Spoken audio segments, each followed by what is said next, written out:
Welcome everyone to the webinar series of the Center for Research on College to Workforce Transitions here at University of Wisconsin at Madison. Thank you for joining us on November 18th. This is a series of webinars that our center is conducting just to talk to scholars around the world about their internship research.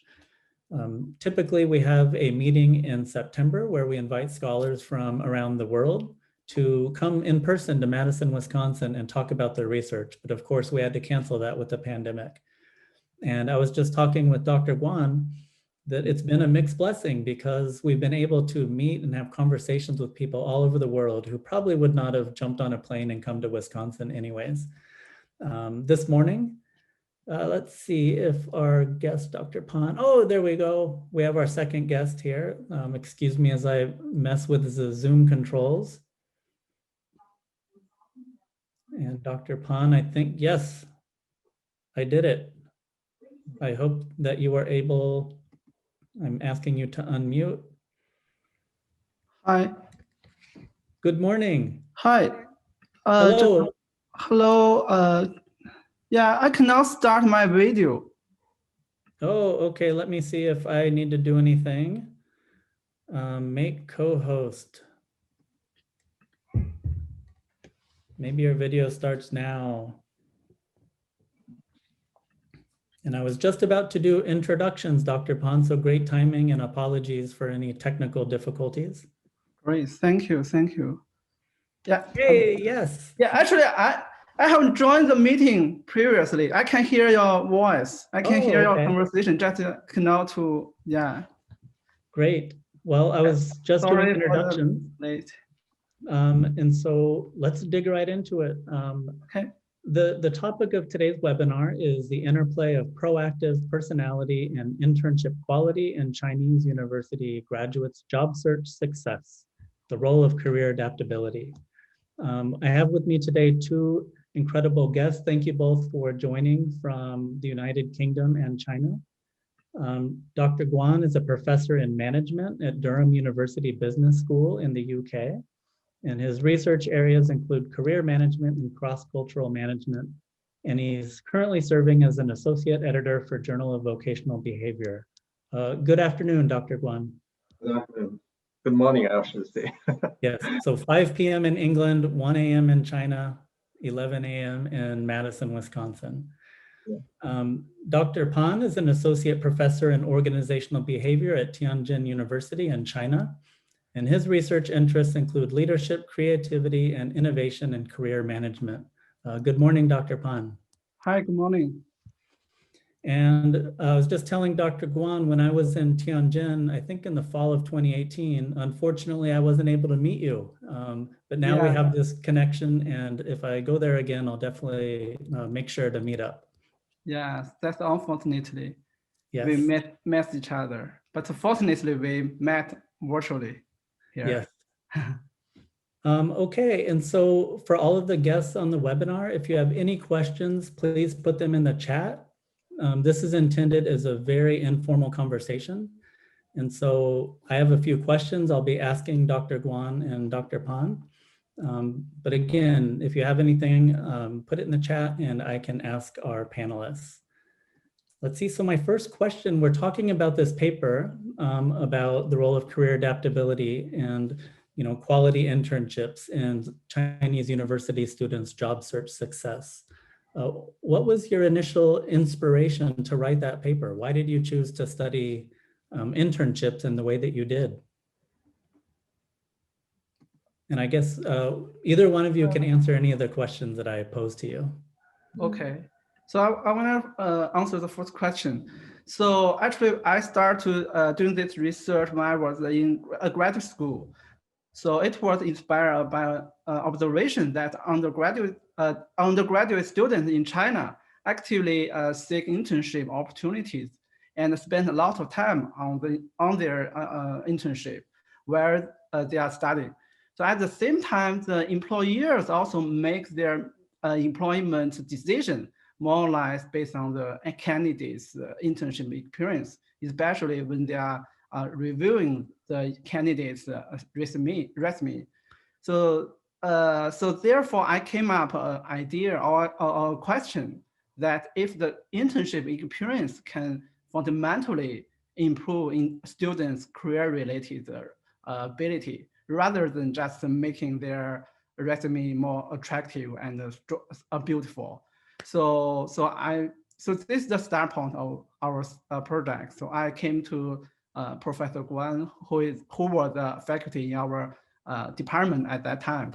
And he gave me a lot of encouragement and support. So we start working on this project.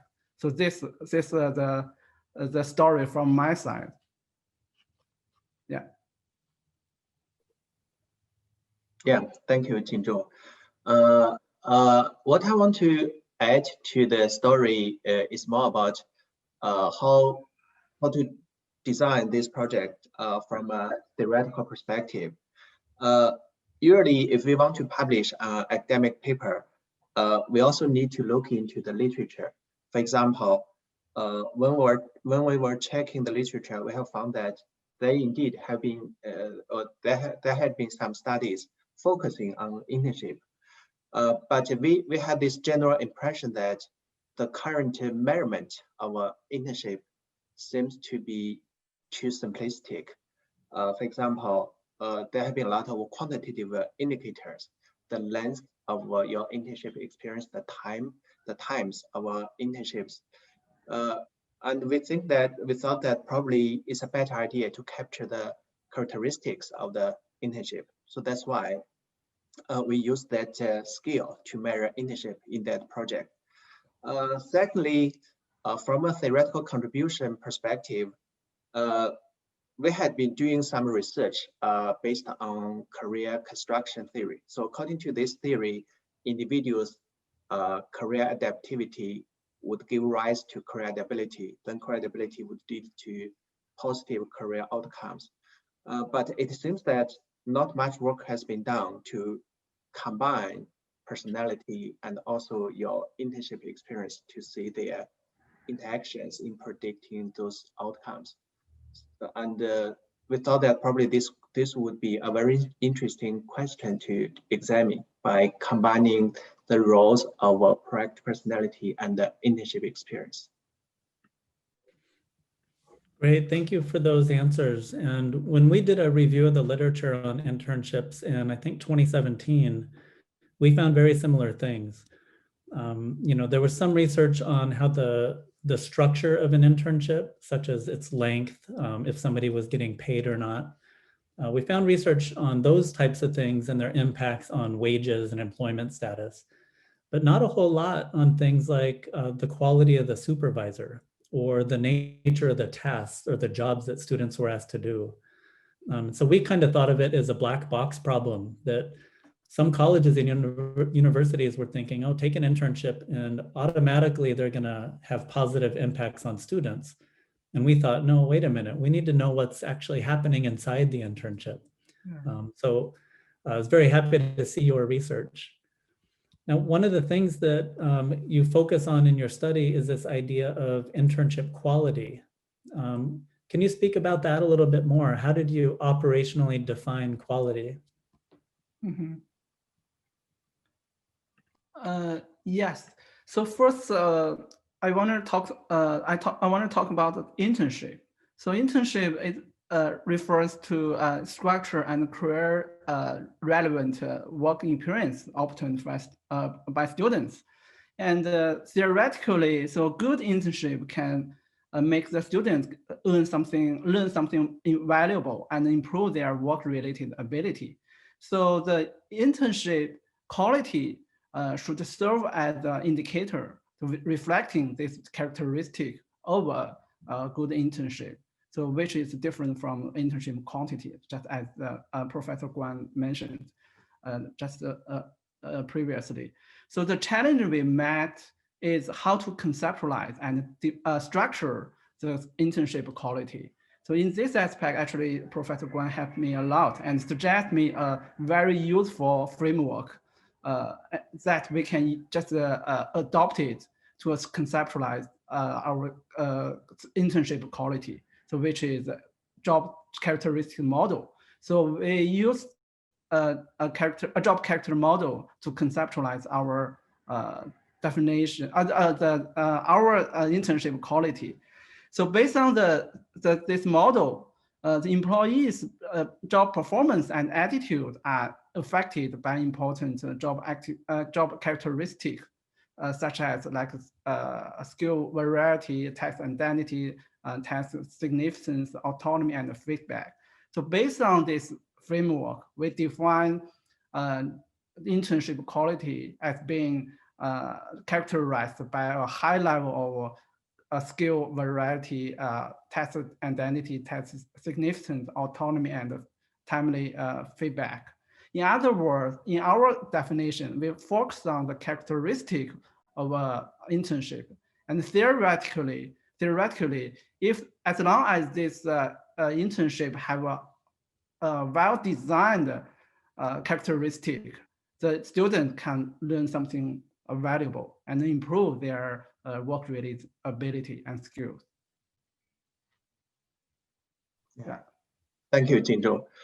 I just want to add one more comment.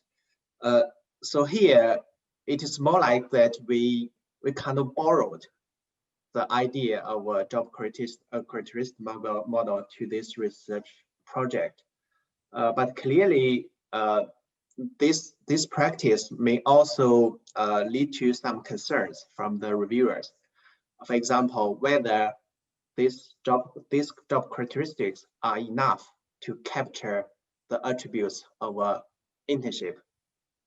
So I think in future there is still room for improvement in terms of the measurement of an internship.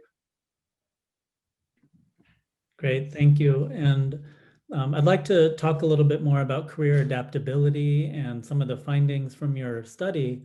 But I just realized for some of the attendees of this webinar and people who will watch the recording of this, they may not know what internships look like in China.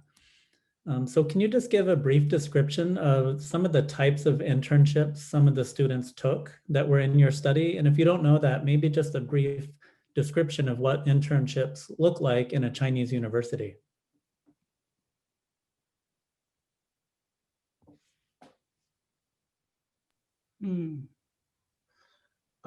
Maybe I can give. Yes. Yeah, sure. Yeah, please continue. So, actually, there are different type of. Okay, you can. Yeah, go for it. No, you go ahead.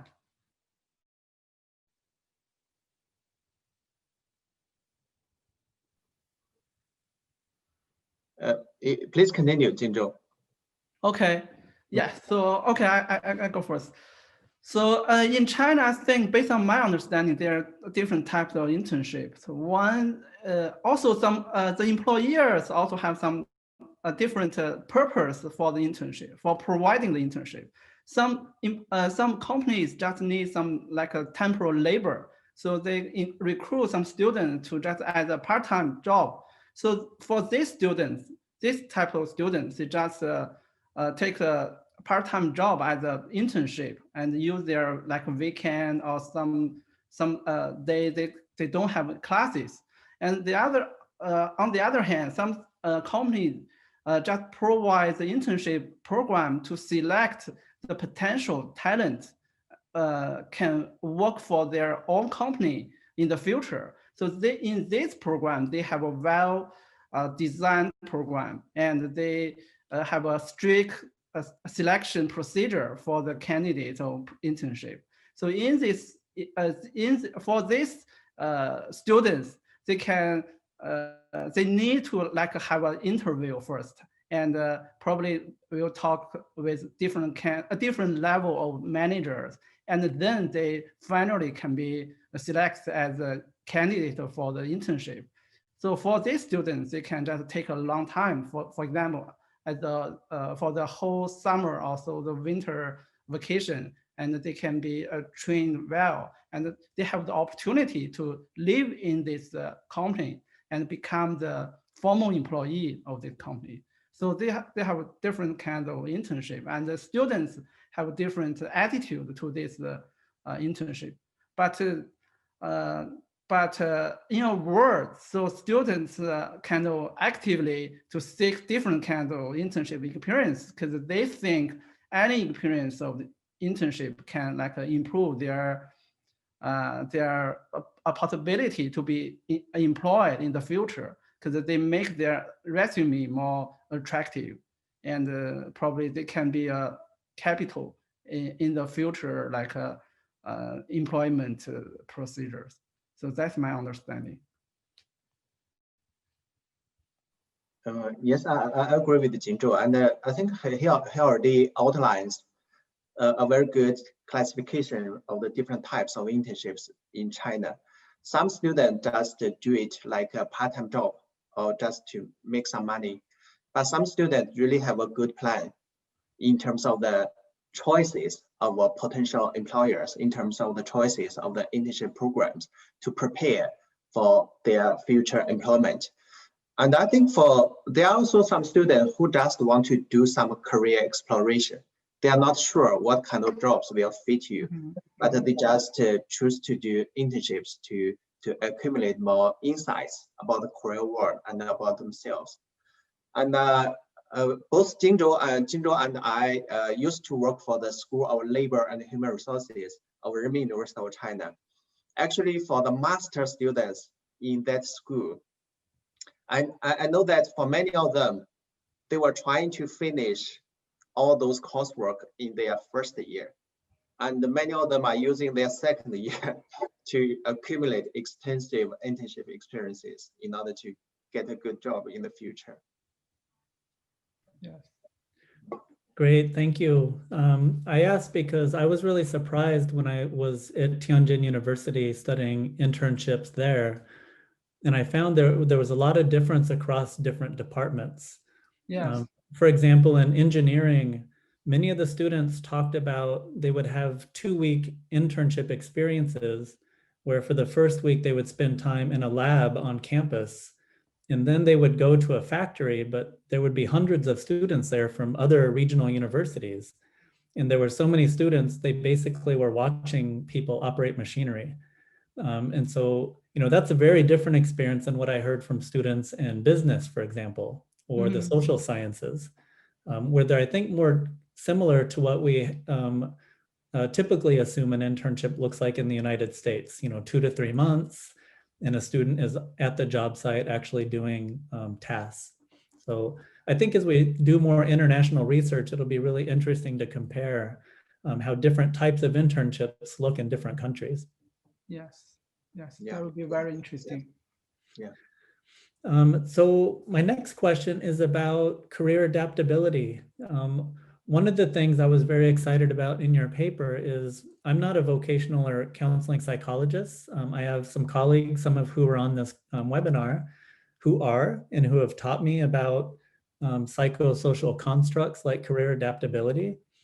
And one thing that I noticed in our literature review that we did was most of the outcomes that researchers were studying were wages and employment status, which makes sense. I mean, that's one of the reasons we want students to take internships, right? It's to get a job. But not many studies thought about some of the psychological aspects of either, an outcome of an internship, and then how could that influence their future? So can you speak a little bit about career adaptability, what it is and why you found it important in your research? I think Professor Guan is an expert of construction theory. So I just provide some like a service level knowledge about the career adaptability, and Professor Guan can provide more deep insights about it. So firstly, by definition, career adaptability refers to the readiness to cope with the predictable tasks of preparing for or participating in their work role, and with the unpredictable adjustment promoted by the change in the work conditions. So that's the definition. It looks kind of complicated, but it, based on my understanding, so career adaptability provides like a psychological resources to help the individual to and cope with the predictable and unpredictable tasks. So this concept is derived from career construct theory, which suggests that individuals need to develop their own self-regulation resource to achieve the person and environment integration in their career transitions. And the concept of career adaptability have 4 dimensions. One is career concern, which means the awareness of future possibility and preparedness for this possibility. The second is career control, which means the ability to make assertive decision on their career. Third one is career curiosity, the ability to employ new information and opportunity. The last one is career confidence. So the belief that they can sustain individuals' effort in achieving their goal. So that's basically like the knowledge about the career adaptability. And I think Professor Guan have more things to share. Thank you, Jingzhou. I just want to add a bit background about the career construction theory. If we look into those major theories in career development, initially, I think the focus was more about how to match individuals to the specific jobs. So it is more about how we measure vocational interests, vocational values, and how we can achieve a good fit, a good match between individuals and jobs and vocations. But gradually, I think the focus of those theories is more about how should we deal with the changing career world, how should we deal with the changing environment. So essentially, career adaptability is more about whether you have those transferable psychological capabilities that help you to deal with the changing environment. And the 4 dimensions, career concern, career control, curiosity, and confidence, were hypothesized to be the major forces that can help us to cope with those challenges in the changing career world. And in recent years, there have been a lot of studies on career adaptability, especially after 2012, when the new measure was developed. There have been a lot of studies focusing on it. So in this study, we think that probably career adaptability should serve as a very important mediator in the school to work transition. So it serves as the explanatory link between internship experience and the job search outcomes. Great, thank you. And would I be correct in saying that there's not a whole lot of research out there about career adaptability and internship experiences? According to my knowledge about the literature, not much work has been done on internship and career adaptability.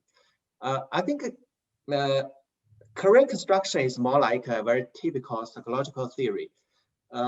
When Savikas outlines the antecedents of career adaptability, I think he mainly focuses on those individual differences. For example, he labeled it as career adaptivity. It refers to the extent to which whether you have the flexibility and willingness to change yourselves to meet those career challenges. But in terms of people's experiences, in terms of the contextual factors, there is no comprehensive discussion about those factors. So I think that left some research gaps for us to address. And we had Karel Ocampo from Australia as a guest, because when we did the literature review recently, we found your paper and Karel's as well. So it's good to hear that we're coming to similar conclusions, because this is an area that should be studied more in our view. So I want to hear about the results of your study in a second, but I just have to ask, because the elephant in the room right now is the COVID-19 pandemic. Is when we think about career adaptability and how it can give students a psychological resource to deal with disruption and change, I mean, we're living it right now. So I know that the study you described in the paper, you collected data at 4 points in time. By any chance, have you followed those students now so that we can see how they're experiencing the pandemic? No. Because it Oh, that have been a would long have been time. great. Yeah. Yeah. I wish we could.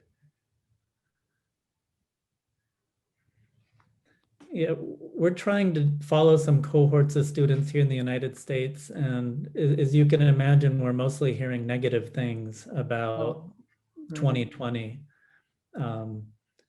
Yeah, did either of you have any observations about how students in Chinese universities, how they're doing in 2020, given the pandemic? Uh,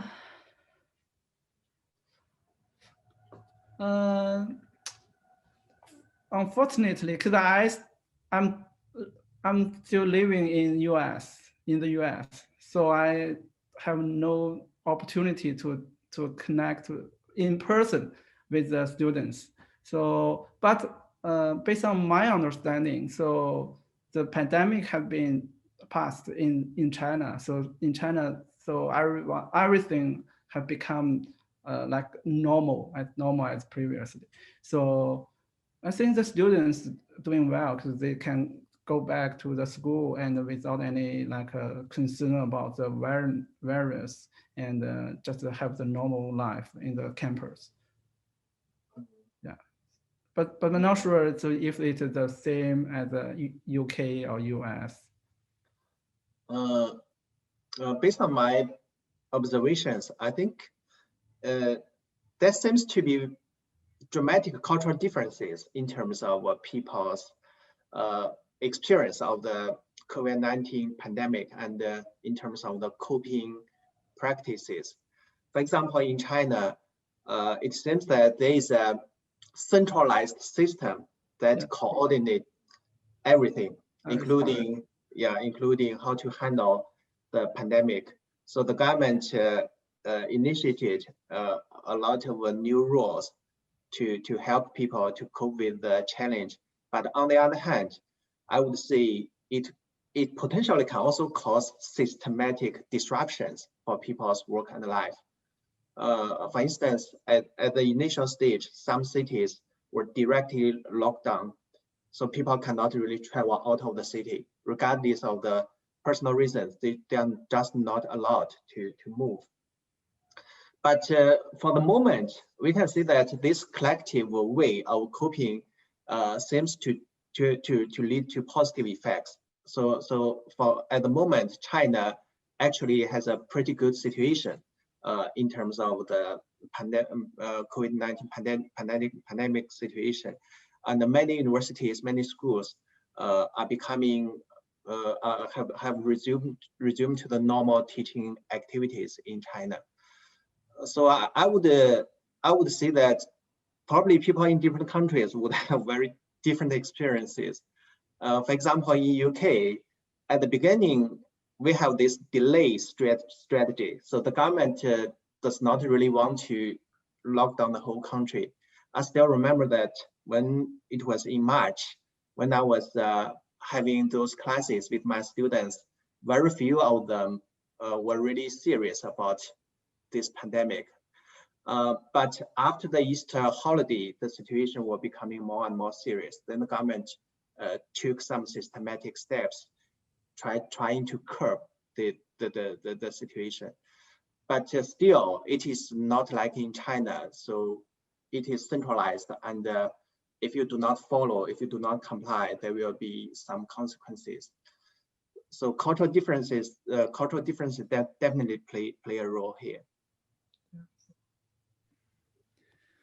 Yes, thank you for that observation. And I think political and economic differences too.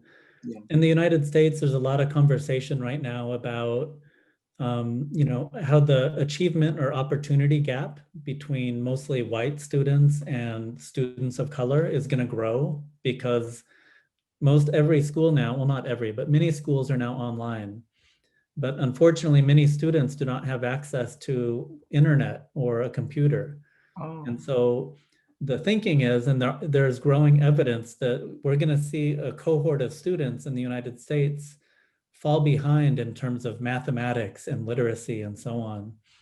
But I've never thought of the fact that I think we're going to see an internship gap too between the United States and other countries, because Dr. Guan and I were talking before the webinar started about online internships, because the pandemic here in the United States is out of control. And our state governments and our federal government are doing a really bad job. And so most college students have had their internships canceled or moved online. And we don't yet know anything about the quality of online internships.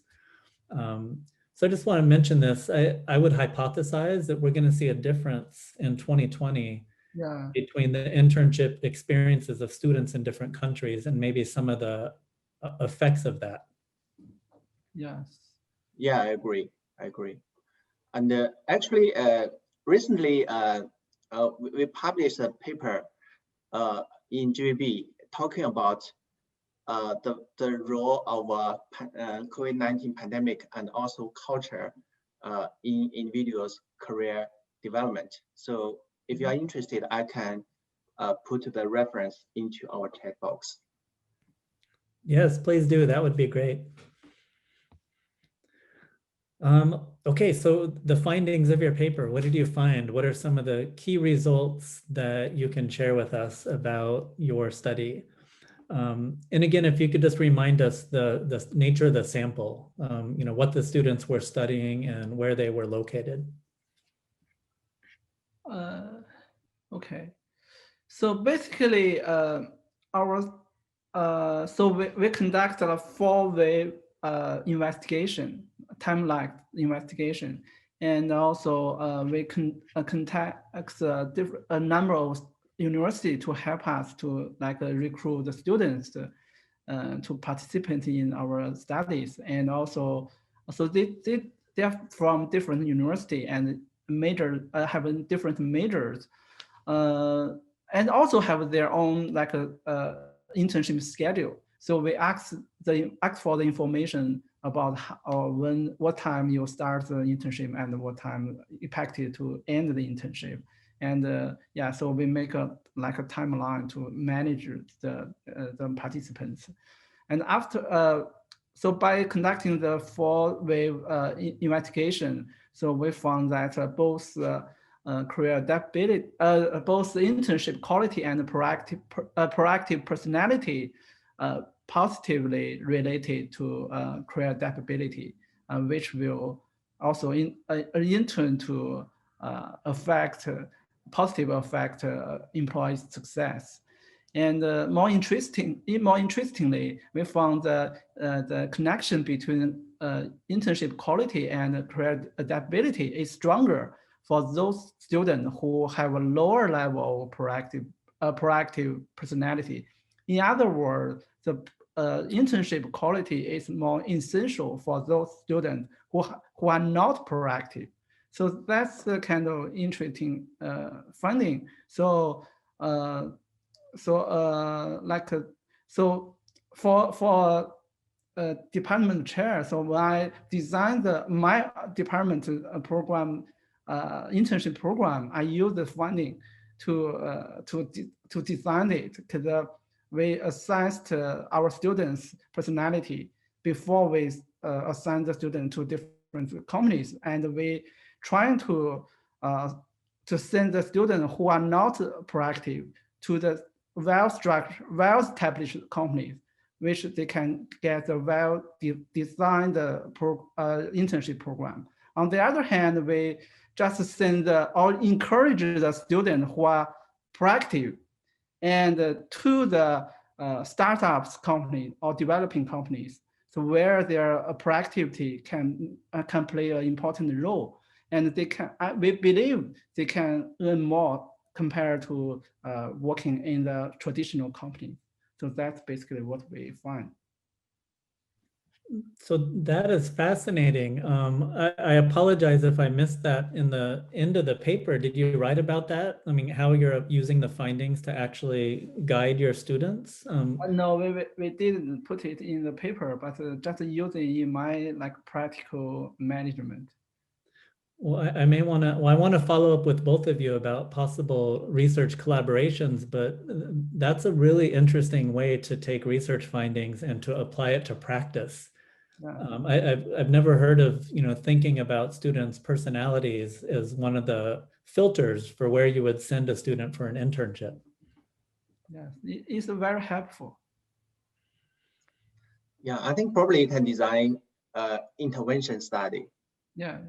Yeah, it is like you are creating different conditions, and probably you can do some follow-ups to see the effects. Oh, yes, this will be very interesting. Yes, well, there's some people on the webinar who work in my research center. I hope some of you are taking notes about this because this would make a fantastic dissertation for somebody. Yeah, Dr. Guan, did you have anything to add about some of the findings from the research?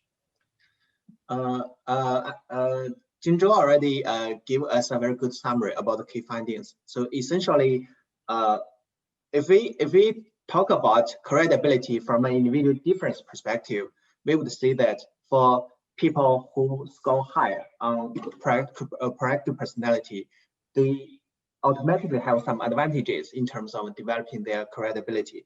However, in this study, we have found that actually, even you do not have a very high level of proactive personality, still you can kind of compensate this by accumulating meaningful internship experiences. Yeah.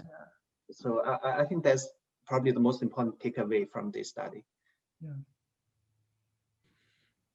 Great. And besides the application of these findings that Dr. Pan just described, can you think of any other insights that could, people in career services or student affairs offices, like what are some other implications of the research for people working in colleges and universities as they're working with students? I think to some extent, findings of this study further stresses the importance of experience, especially internship experiences, in helping students to develop their career strengths. We often have students who tell us that I don't know what to do in the future. I don't have a deep understanding about myself. I think probably a very good suggestion is to ask them to do more career exploration activities. Usually, through those personal experiences, you will have a clearer understanding about yourself and the environment, and you can also use it as an important way to develop those transferable skills. And also, in addition to the suggestion that you should accumulate more experiences, we should also tell students to evaluate the quality of the internship program. For example, when they are searching for those internship opportunities, probably they need to pay attention to at least those characteristics. What will be the job duties? What are the characteristics of the task that I will have? Because this study clearly shows that the quality really matters. Yes. Great, thank you. Yeah, I don't know if you've heard the stereotype or the cliche in the United States about interns spending a summer pouring coffee or making photocopies and not doing anything meaningful. So this emphasis on quality is very important. I'm wondering though, practically, how do you think students or educators like ourselves can find out about the tasks that a company would have the students do? I'm thinking maybe we would have to call the company and say, what are you going to have the students do? I'm just thinking of like in practical terms, how would we, give the students more information about the nature of the tasks they may be asked to do in their internship? I remember that in China, many of those internship opportunities were actually introduced by those alumni. For example, those senior students who already work in those organizations, and then they contact the career center of the university and provide information about those opportunities. I think one way to understand more about the nature of the internship probably is to get more information from the insiders. That's one way to do it. I'm not sure whether Jingzhou has other suggestions on this question. Yes, so actually I have some experience because we have in our department, we have a special internship program.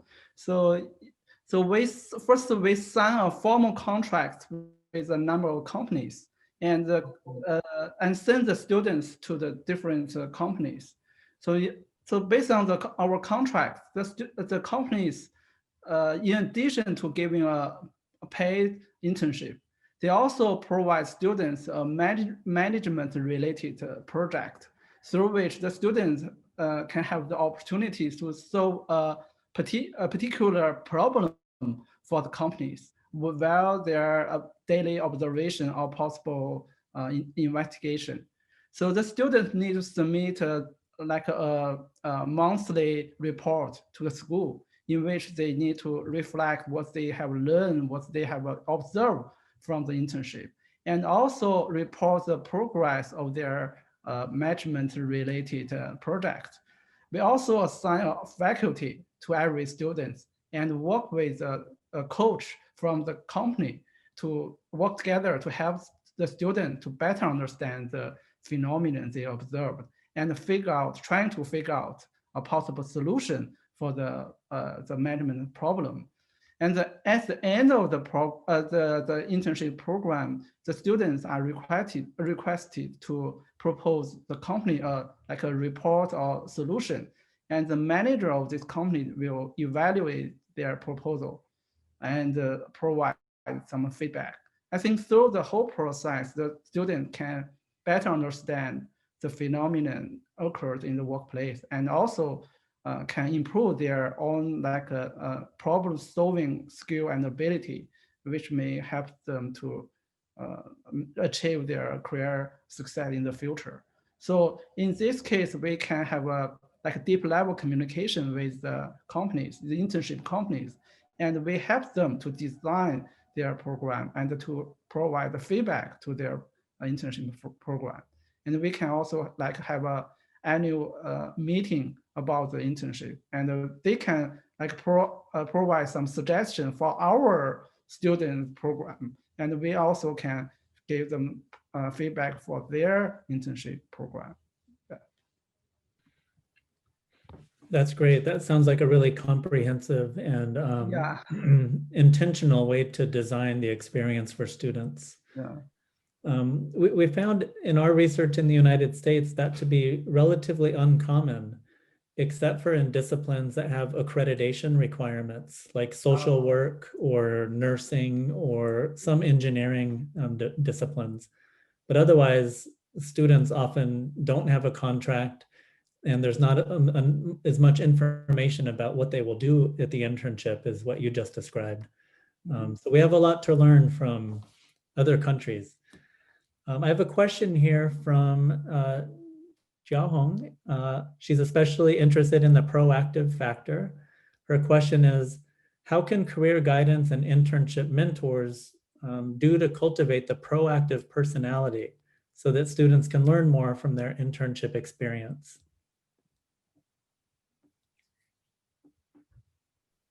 What does that mean? So the question is how to improve the proactive personality?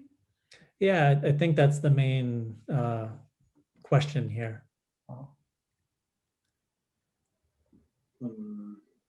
Oh. Yeah, I don't have enough knowledge about it, but based on my understanding, probably you can like provide more like the questions or the opportunity to think more about the challenges they made, and also the changing environment, help them to like reflect how to adapt themselves to the change of the environment, to make them first, I think the first step to force them to think more about the changes, and then to like build their own step to adapt to the change of the environment. Yeah, so just my initial thoughts. Yeah. Okay, I just want to add one more comment. Usually, we would say that it is quite challenging to really change people's personality. But probably we can start with the behaviors, because the reason that we want to cultivate proactive personality is that we want to motivate students to be more proactive in their behaviors, in their career exploration, in their learning process. So here I have a paper that is actually related to your question.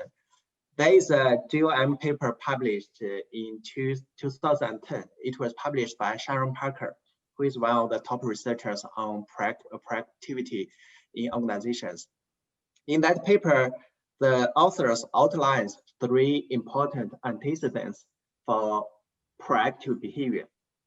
If I recall it correctly, it should be reason to, able, and also energized to. So they outlines 3 series of factors that can be used to help employees to be more proactive in their work.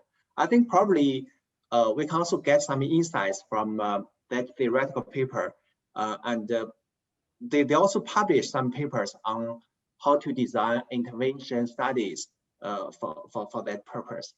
So I will just put the reference into the chat box. I hope that this would be helpful. That would be great if you could share that paper, Dr. Guan. And yeah, it's a very interesting question about changing personality. And I agree that changing the behaviors is one of the first steps. And one of my other research areas is about instructional design within classrooms. And one of the major problems some students have, it's called communication apprehension, where they're afraid to stand up and talk or give a public speech. We know this is very common. And so designing really low stakes activities where students can get up in front of the class and talk is helpful in making them to be a little bit more interactive in the classroom and more confident. So maybe there's some things that we can do in the classroom that can help this process. So we're at the end of our time together. This has been a great conversation, and I really want to follow up with the both of you about where your research is going and possibly to collaborate in the future. Is there anything you would like to say or share at the conclusion of our webinar?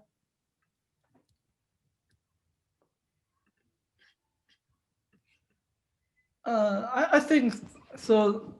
Professor Guan is the expert of career management. I think he can share more than me. So I just want to say my current research about career management. So currently I'm doing research about the connection between the entrepreneur's career calling and the outcome of the firm level outcome.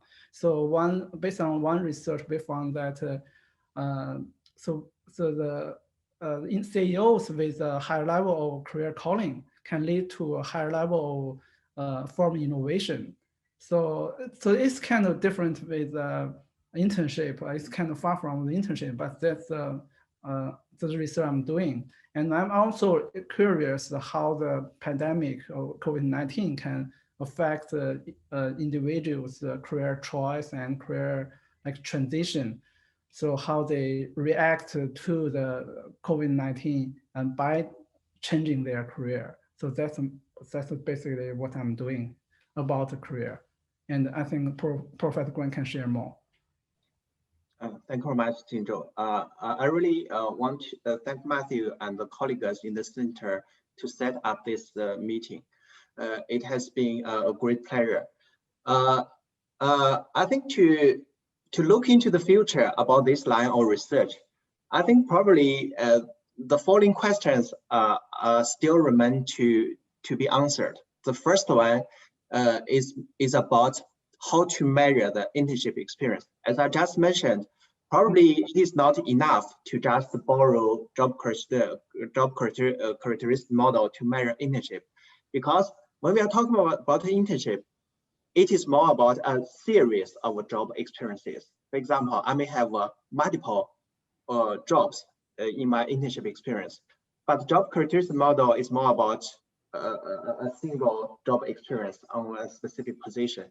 So how to overcome this limitation? And the internship experience is also related to, for example, other characteristics that are not reflected in the job characteristic model. For example, the level of challenge. For example, the timing of the internship. I think all those factors should be included in the updated conceptualization of internship experience. Secondly, I think those new forms of internship experience should also be investigated in the future. As Matthew just mentioned, online internship experience. We also did a study about cross-cultural experience. So for example, you have your internship experience in another culture. So you have to overcome the challenges of your work and also the challenges of cross-cultural differences. Probably this is a very valuable question in terms of how to develop students' global career ability. So I think this question still remains to be answered in future studies. The second line of research could be related to the mechanisms. Although in this study, we use credibility as the mediator and it works. But I believe internship experience could help individuals to develop different types of career resources. In addition to psychological resources, I believe your social resources, your social network should also be improved, should also be expanded. And the social network may serve as an alternative explanatory link for this relationship. So the mechanism should also be very interesting. And the third comment in terms of the future direction is about, in a more general sense, internship is more like a planned events, planned experience. I deliberately want to find internship experience. But during the pandemic, we can find that actually in people's career development, there are a lot of unexpected events. So in recent years, I have also been focusing on the event system theory. There is a AMR paper 2015. I can put it into our chat box. It discusses how those unexpected events may influence organizational change. But I think we can definitely use similar ideas to understand how those unexpected events may change people's credibility and may play their roles in people's career trajectories. So I think there's still a lot of interesting questions to be examined in this area. Yeah, I will just stop here. Yeah. Well, thank you for sharing all those ideas. And I think we're at a really interesting and exciting time in research about internships and other forms of work-based learning, because one thing I'm seeing is more and more scholars such as yourselves from different disciplines working across disciplinary boundaries, sociologists working with counseling psychologists and management experts and anthropologists. And I think we can have some very important and innovative research in the next few years. Yeah, exactly. So thank you again, Dr. Guan and Dr. Pan, especially Dr. Pan. It must be 2 in the morning now. So thank you both very much for taking the time to speak with me and to share your insights and your experiences with this audience. Let's stay in touch, and thank you again. Yeah, thank you. Thanks a lot. All right. Have a good day. Bye-bye. Bye-bye. Bye. Thank you.